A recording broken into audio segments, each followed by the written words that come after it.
The Ethiopian Bible remains one of the most mysterious and least understood collections of ancient scripture in human history. Ethiopia itself is a land wrapped in legend, a place of kings, prophets, and sacred mysteries that continue to astonish scholars and believers alike. It's also the only African nation that was never colonized, allowing it to preserve traditions and histories that stretch back thousands of years. Among these treasures lies something truly remarkable, a version of the Bible unlike any other in the world. While most Christians are familiar with the King James Bible, which contains 66 books, the Ethiopian Bible includes 88, featuring sacred texts long forgotten or deliberately excluded from other Christian canons. These manuscripts, written in the ancient language of Gizi, are among the oldest biblical scrolls ever discovered, predating the King James Version by more than 1,000 years. Even more fascinating, Ethiopia possessed these writings before Christianity became its national religion in the 4th century AD. This means that faith in the God of Israel existed in Ethiopia long before missionaries or emperors brought it from Rome. By the time Christianity was officially embraced, Ethiopia had already been deeply rooted in the worship of the one true God. The 6th century monk and historian Cosmas Indicopoulos wrote about Ethiopia's Christian faith, describing how the nation gave refuge to believers escaping persecution from the Roman Empire and beyond. Some Ethiopian tribes even traced their worship of the God of heaven back more than 3,500 years, long before Christ's birth. Contrary to popular belief, the oldest continuous Christian institution on earth is not the Catholic Church, but the Ethiopian Orthodox Church. This church still holds one of the earliest illustrated Gospels, written in the language of Gizi, preserved for centuries within remote mountain monasteries. In 2010, explorers uncovered one such manuscript in an isolated Ethiopian monastery perched high in the mountains, a discovery that stunned historians worldwide. According to the Sheba Nagast, one of Ethiopia's most sacred texts, the biblical queen of Sheba once traveled from Ethiopia to Jerusalem around the 10th century BC to meet King Solomon. While the Bible confirms this encounter, it omits a crucial part of the story, the birth of their son, Menelik I, who would later return to Ethiopia and become its first emperor. The Sheba Nagast claims that Menelik brought with him something extraordinary, the Ark of the Covenant, containing the original stone tablets of the Ten Commandments. And to this day, Ethiopian tradition holds that the Ark remains hidden within the sacred city of Aksum. In 2012, genetic research found evidence supporting this ancient tale. Studies showed that many Ethiopians carry DNA markers connected to populations from ancient Israel, Egypt, and Syria, evidence of a blending of peoples around 3,000 years ago, just as the story describes. Yet despite its unmatched heritage, the Ethiopian Bible is often ignored or dismissed by the broader Christian world. This raises an unsettling question. Why? Why is the Ethiopian Bible so neglected? Why have its writings been hidden from so many believers? To answer that, we must journey back through time, to the origins of how the Bible itself was chosen, shaped, and edited. The Bible we know today wasn't compiled in one moment. Its texts were written across centuries, in Hebrew, Aramaic, and Greek. These writings were later gathered, translated, and reinterpreted by different councils and empires. Around 400 AD, Saint Jerome completed one of the most influential translations in Christian history, the Latin Vulgate, which became the official Bible of the Western Church.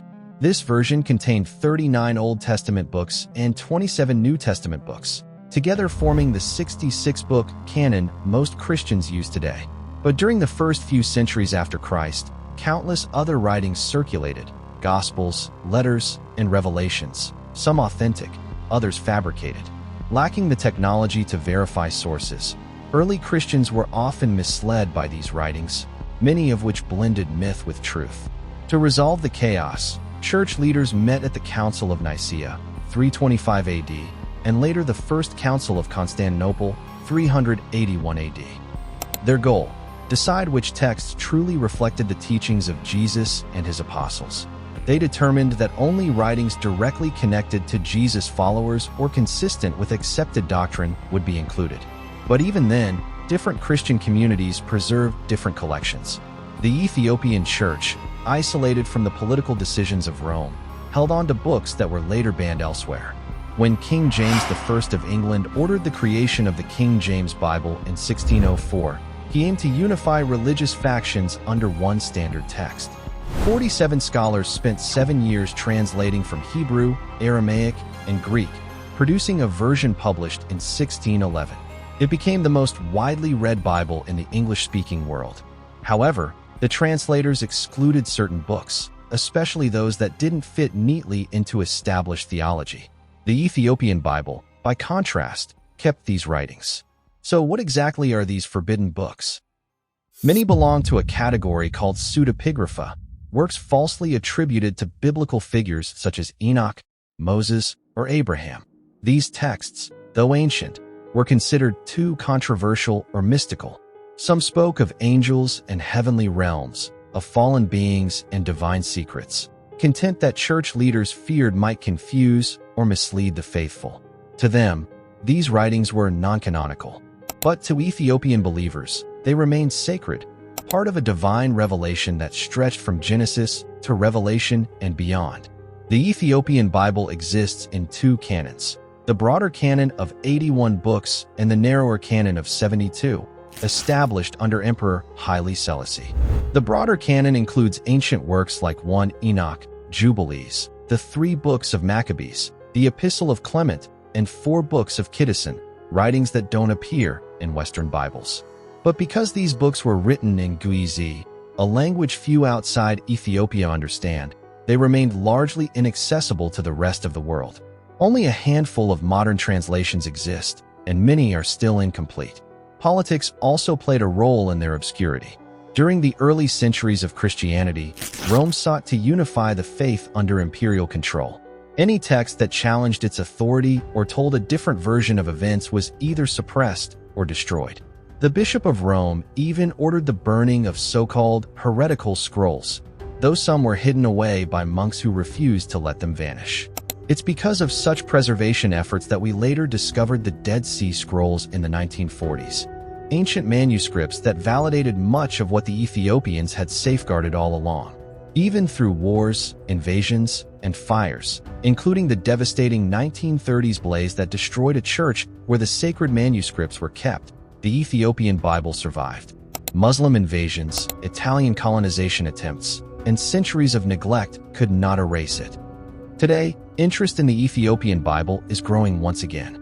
Scholars and theologians around the world are beginning to explore its pages, seeking to understand what early Christianity might have looked like before imperial edicts and political councils. It stands not just as a relic of faith, but as a reminder that truth can endure, even when the world tries to silence it. So what do you think? Was the Ethiopian Bible hidden intentionally, or simply forgotten by history's powerful hands? Share your thoughts in the comments below. And if you found this story as fascinating as we did, don't forget to like, share, and subscribe for more deep dives into ancient mysteries and forgotten faiths. Thank you for watching, and may God bless you always.